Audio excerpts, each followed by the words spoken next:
Before going into the topic details, I want to bring your attention to the UPSC coaching programs offered by ClearIAS.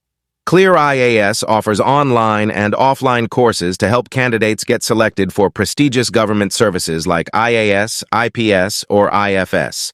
ClearIAS, Prelims cum Mains, PCM course, provides a highly effective study plan, well-organized subject-wise videos, study materials, mock exams, and guidance to cover the entire GS syllabus of UPSC CSE Prelims, Mains, and Interview systematically. As a limited-period offer, there is a 40% discount on our online courses. Enroll now. One very core principle, that principle is the principle of demand and supply. Principle of demand and supply. What does this mean? I will again try to explain with an example. Okay.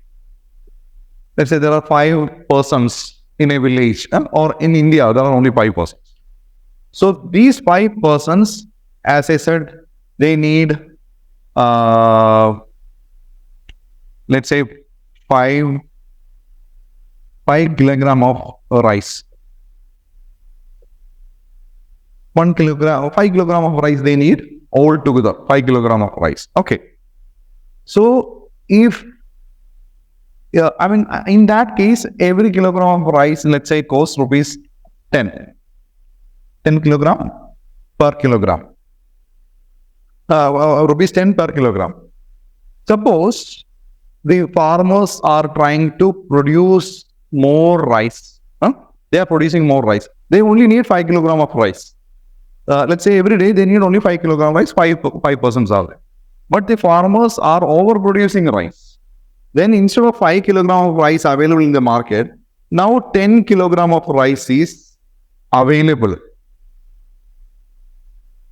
And the farmers also cannot keep it for long, because rice is again a perishable item. After some days or some months, it will be perishable, right? So now that there are 10 kilogram of rice, only 5 kilogram is needed. Everybody will be buying only 5 kilogram because they cannot eat more than what they need, right? So somehow they have to sell it. So they will try to give an incentive to the persons. Instead of 10 kilogram, you only need to pay 8 kilogram. You don't need to pay 10. You just need 8. Take everything. Like they will try to incentivize. So the price of the rice may come down because of the oversupply. If the goods are in oversupply, price will come down. Then the price may come down to rupees 8. In the opposite case, suppose there is a less production, maybe due to some pest infection or due to drought or something like that. If the rice was not cultivated in adequate quantities, and instead of 5 kilogram of rice, suppose there was only 4 kilogram of rice. So it is there is not enough production is there to meet the demands of the 5. Only the demands of 4 can be met, right? 1 will be in hunger now. Now what will the shopkeeper do or the producer do? The producer will say that now instead of I don't have enough rice to meet the demands of all, so whoever pays me higher price, they will get it. So instead of 10 kilogram, now my charge is rupees 15 per kilogram. So whoever pays 15, they will get it. So whoever has access to that 50 rupees, they will get it. 1 will still remain in hunger. So that price will increase.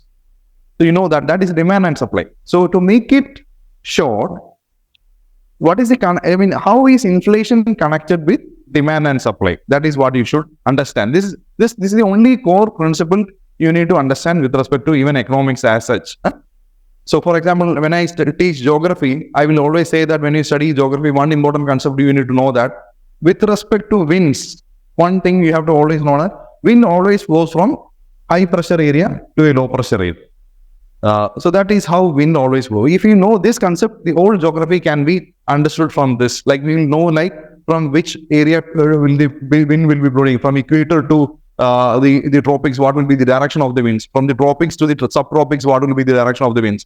What will be the direction of wind between subtropics and polar area. Everything can be connected with just this one particular concept, like wind always flow from high pressure area to low pressure area. Similarly, for economics, when you're studying, if you just know the concept of demand and supply, you can understand everything connected with the inflation or to some extent the other aspect of economics as such. So if I will give you a few scenarios, you have to tell me, okay, if the demand is high and the supply is less, what happens to the price? Demand high, supply less.